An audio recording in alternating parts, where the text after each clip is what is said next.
Hello दोस्तों, आज आपके लिए फिर से लेकर आए विनिंग पर्सनैलिटी पार्ट नंबर 9। विनम्रता का आभूषण। राजा भोज का दरबार लगा हुआ था। शास्त्रार्थ हेतु देश के सभी भागों से विद्वान आ रहे थे। एक विद्वान ने दरबार में प्रवेश किया। सुंदर सुजीत रतन मंडित वस्त्रों से आभूषित राजा भोज स्वयं अपनी गद्दी से उठे और उसे संपन्न विद्वान को सम्मानपूर्वक स्वागत किया तथा उसे आसन तक ले गए। थोड़ी देर बाद एक विद्वान ने प्रवेश किया।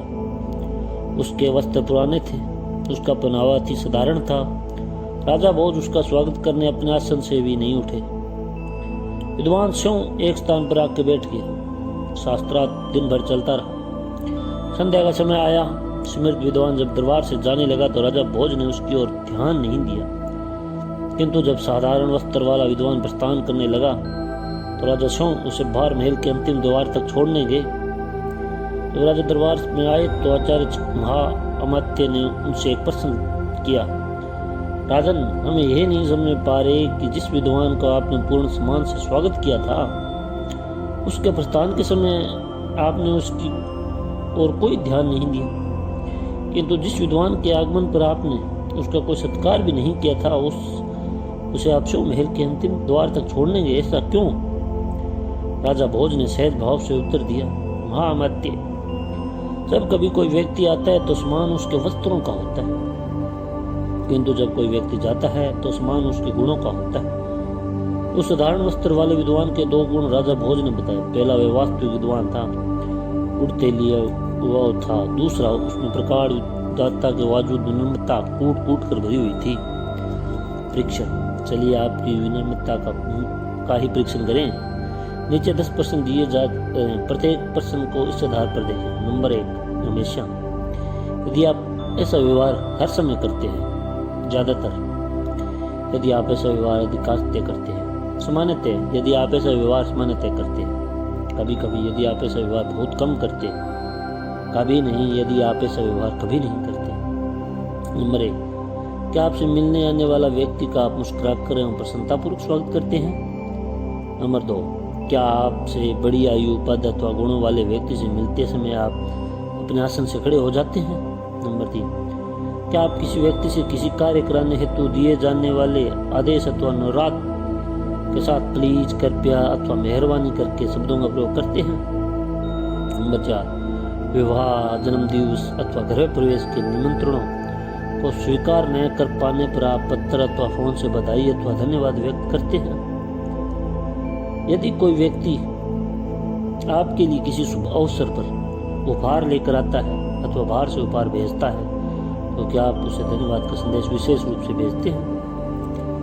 नंबर 6, यदि आपने किसी व्यक्ति को कोई कार्य करने का वचन दिया हो तो उसे आप नहीं कर पाए, तो क्या आप उस व्यक्ति को सॉरी कहते हैं तो उसे समझाते हैं कि कार्य क्यों नहीं हो पाया? नंबर 7, यदि किसी स्थान अथवा सभा में आप प्रतीक्षा हो रही है तथा आप किसी कारणवश वहाँ समय पर नहीं पहुँच पा रहे हो, तो क्या आपने फोन से वहाँ सूचित करते हो आप वहाँ देरी से आ रहे हो अथवा नहीं आ पा रहे हो?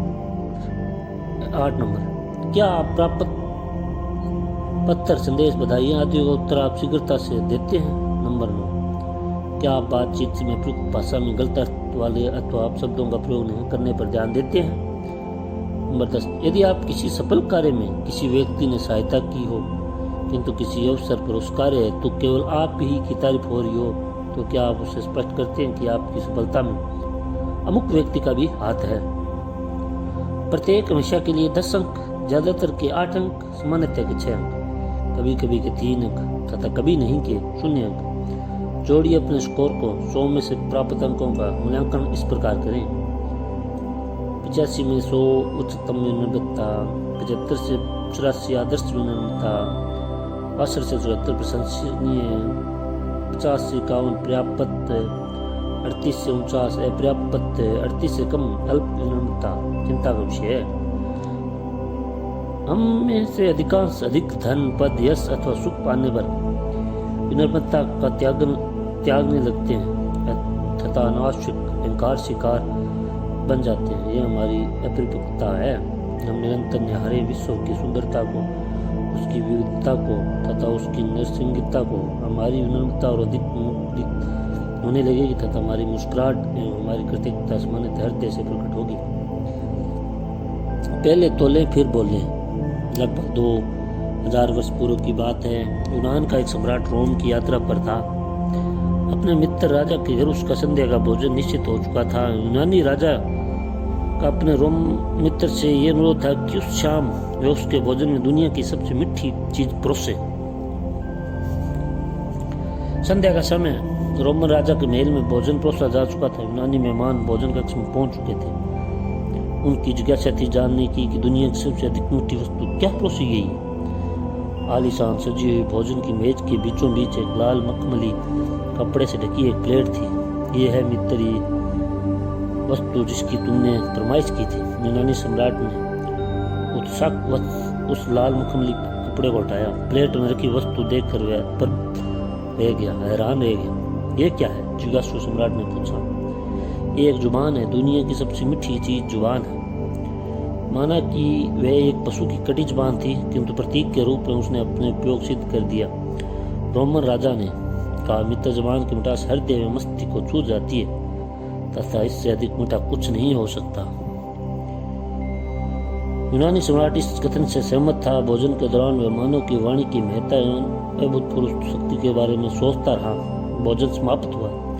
जाते जाते यूनानी सम्राट ने अपने रोमन मेजबान से एक विचित्र अनुरोध फिर कर डाला। मित्र, मैं कल पुनः आ रहा हूँ तुम्हारे निमंत्रण पर। कल मुझे ऐसी वस्तु परोसना जो विश्व की सबसे अधिक कड़वी वस्तु हो। अवश्य मित्र, रोमन मेजबान ने कहा। दूसरे दिन की संध्या भी आ पहुंची। वही खुशनुमा शानदार माहौल। पकवान की कतार लगी हुई थी। भोजन की मेज पर तथा बीचों बीच रखी थी एक प्लेट जो नीले रंग के मखमली कपड़े से ढकी हुई थी। उत्साहवश यूनानी मेहमान ने वह कपड़ा हटाया तथा ये आश्चर्यचकित रह गया। फिर एक जुबान को देखकर, ये कैसे? शाही मेहमान ने पूछा। उत्तर था मेजबान का, हाँ मित्र, यही सत्य है कि विश्व की सबसे मीठी चीज भी जुबान है तथा सबसे कड़वी भी यही। अतः इसका उपयोग अत्यंत सावधानी से करना चाहिए। गणेश जी की सीख। महाभारत को लिखने की प्रेरणा ले जब महर्षि वेदव्यास गणेश जी से प्रार्थना करने पहुंचे तो गणेश जी ने उसे लेखन हेतु निमंत्रण स्वीकार कर लिया। वेदव्यास महाभारत के सभी श्लोक बोलते चले गए तथा गणेश जी उन्हें लिखते चले गए। जब संपूर्ण महाभारत लिपिबद्ध हो गया तो आचार्यचकित वेदव्यास ने गणेश जी से प्रश्न किया, भगवान, इतने समय से मैं ही बोलता जा रहा हूँ, आप एक शब्द भी नहीं बोले। गणेश जी बोले, महर्षि, मैं इस कारण बोला नहीं क्योंकि मुझे बोलने की आवश्यकता ही अनुभव नहीं हुई। गणेश जी आगे बोले, मानव को वाणी का उपयोग तभी करना चाहिए जब वह आवश्यक हो। साथ ही वाणी का उपयोग अत्यधिक विवेक से करना चाहिए, पूर्णतः सोच समझ कर। अर्थात गणेश जी की यही सीख थी कि पहले तोलो फिर बोलो, गलतियों से बचे। द्रौपदी के दुर्योधन के लिए कहे कटु शब्द, अंधे का बेटा अंधा। दुर्योधन के द्रौपदी एवं पांडवों के प्रति घृणा एवं प्रतिशोध के भाव सख्त होने का एक मुख्य कारण था। कर्ण के द्रौपदी के लिए प्रयुक्त शब्द वेश्या उसके प्रति घोर वैमनस्य से का कारण बना। दूसरी ओर जमंत के प्रेरणा के शब्द ने हनुमान को विराट बना दिया था। ईसा मसीह के मृत्यु पूर्व अंतिम शब्दों ने उन्हें ईश्वर बना दिया था। शब्दों के सही उपयोग से मित्रता, प्रेम, सफलता एवं श्रेष्ठता का विकास होता है, जबकि इनका दुरुपयोग से शत्रुता, घृणा, विफलता एवं आघात का मार्ग प्रस्तुत होता है। वाणी की नीति। वाणी का उपयोग सावधानी से करना चाहिए। नीचे लिखी कुछ बातें हम सब के लिए उपयोगी हो सकती हैं। नंबर 1, कम बोले। अमेरिकी राष्ट्रपति काल्विन कुलिच के शब्द स्मरण रखें, मुझे उन शब्दों के कारण कभी पश्चाताप नहीं हुआ जो मैंने कभी बोले ही नहीं। पश्चाताप तो केवल उन शब्दों के कारण हुआ जो मैंने बोले। 1, चुप 100 सुख। 2 नंबर, उद्देश्यपूर्ण बोले। बोलने से पहले हम स्पष्ट हो जाने चाहिए हमारे के बोलने का उद्देश्य क्या है। किसी को समझना है, मनाना है, सिखाना है, रिझाना है, बुलाना है, हंसाना है। ध्यान रखें कि आपके शब्द नियंत्रित उद्देश्य के अनुरूप हो। नंबर 3, नकारात्मक न बने। यदि आपके शब्द से किसी को अपमान हो सकता है, उसे खींच आ सकती है, तो उसमें हीन भावना आ सकती है, ऐसे शब्दों का प्रयोग ना करें। नंबर 4, किसी व्यक्ति के शारीरिक दोषों जैसे दुबलापन, मोटापन, टिकनापन अथवा विकलांगता के बारे में उस व्यक्ति के सामने अथवा उसके पीछे भी ना बोलें। नंबर 5, ऐसा मजाक भी ना करें जो मजाक उड़ाने जैसा माना जाए। नंबर 6, बोलचाल में प्रयुक्त होने वाली गालियों से हर समय परहेज करें, वे फूहड़पन अशिष्टता की निशानी है। नंबर 7, महिलाओं, बालकों एवं बुजुर्गों के बीच अत्यधिक सावधान से बात करें, कोई हल्की, ओछी, भद्दी एवं गंदी बात करके उनके सामने सम्मान न करें। नंबर 8, कार्यालय एवं अधीनस्थों एवं उच्च अधिकारियों के सामने अपने स्तर एवं सम्मान एवं उनके आदर एवं स्थान का ध्यान रखते हुए बात करें। नंबर 9, जब आप में क्रोध, आवेश, निराश आदि जैसे भाव हो तो उस समय बहुत ही सावधान से बात करें और भावों पर नियंत्रण रखें। ऐसे अवसरों पर वाणी में चूक हो जाना स्वाभाविक है, सावधान रहें। नंबर 10, अपूर्ण और अधूरे संदेशों एवं संप्रेषण से बचें, इनमें से गलतफहमी हो सकती है, द्विअर्थी शब्दों का उपयोग ना करें। नंबर 11, सही अवसर पर सही बात करें, गलत अवसर पर सही बात भी गलत बन जाती है, अवसर अनुकूल ही चर्चा करें। नंबर 12, ढींग न आंकें, आत्माभिमान से हम दूसरों का अपमान करते हैं तथा लोग भी हमारे विरुद्ध हो जाते हैं। नंबर 13, एक समय में किसी व्यक्ति की प्रशंसा हो रही हो तो उसमें काटे नहीं, आपका मत भिन्न हो भी तो शांत रहें। नंबर 14, प्रशंसा के शब्द, मधुर शब्द, करुणा के शब्द का अधिकतम उपयोग करें, प्रसिद्ध लोकप्रिय गुण ना दे गुड़ की सी बात तो करें। नंबर 15, जल्दी जल्दी न बोलें, सोच समझकर मध्यम गति से बात करें। जब वाणी की गति विचारों की गति से तीव्र होती है तो अनावश्यक एवं अप्रासंगिक शब्द मुंह से निकल ही जाते हैं। जल्दी बोलने वाले की बात कई बार समझ भी नहीं आती, कटु शब्द को विप्रिय ढंग से कहें। वाणी का ये होम्योपैथी मॉडल है। मुंशी प्रेमचंद ने कायाकल्प में लिखा था, कड़वी बात भी हंसकर कही जाए तो मिठी हो जाती है। नंबर 17, एक अभ्यास कर लेंगे, कुछ भी बोलने से पहले ये अंदाजा लगा लें कि आपको शब्द का प्रभाव आपकी बात सुनने वाले पर क्या पड़ेगा। जहाँ संदेह हो कि प्रभाव अच्छा नहीं पड़ेगा, संशोधित करें लें अपनी वाणी को। 18, जब कोई व्यक्ति आपकी कही गई किसी बात से नाराज हो जाए तो विश्लेषण करें, अपनी व्यवहार शैली का क्षमा मांगे तथा अपनी वाणी में सुधार करें। किंतु सर्वाधिक महत्वपूर्ण आवश्यकता है अपने दृष्टिकोण तथा चिंतन को सुंदर एवं सकारात्मक बनाने की। वाणी तो मन व मस्तिष्क के अधीन है। हम दूसरों में गुण देखें, कमियां नहीं, स्थितियों व परिस्थितियों में अच्छाई देखें, बुराई नहीं, आशावादी बने, निराशावादी नहीं, आवेश में न आए, धैर्य रखें तथा क्रोध पर नियंत्रण रखें। अच्छा सोचें, अच्छा बोलें, सुंदर कल्पनाएं करें, उड़ान भरें, चहलाएं, गुनगुनाएं, मुस्कुराएं तथा आनंद का विस्तार करें। व्यक्तित्व पर ध्यान दें। जो सफलता पाने का इच्छुक है उसे अपने होश, आंख, नाक, कान, मस्तिष्क, अपना ध्यान अपने प्रयास आदि सफलता पर ही केंद्रित देना चाहिए। उसने अपने व्यक्तित्व का परिष्कार व संस्कार सबल रूप से करना चाहिए। उसे चाहिए कि वह सफलता के मानदंडों पर खरा उतरे।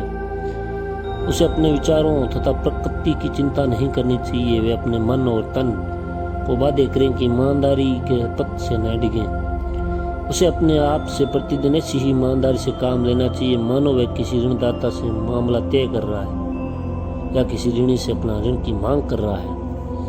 यदि आप में दुख कृत्यों को टालना और प्रतिकूल कार्यों में विलंब करने की आदत है तो आज से ठान लें कि जो हो चुका सो हो चुका, भविष्य में आप हरगिज ऐसा नहीं करेंगे। प्रातः ये दृढ़ संकल्प करके कार्य आरंभ कर दें कि आप किसी कर्तव्य को कल के लिए नहीं टालेंगे। जो कार्य आवश्यक है उन्हें शीघ्र संपन्न करेंगे।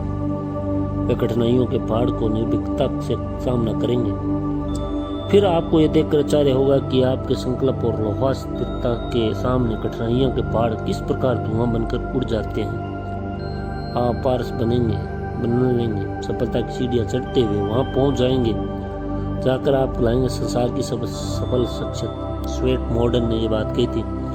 तो दोस्तों मिलते हैं नेक्स्ट वीडियो में। धन्यवाद।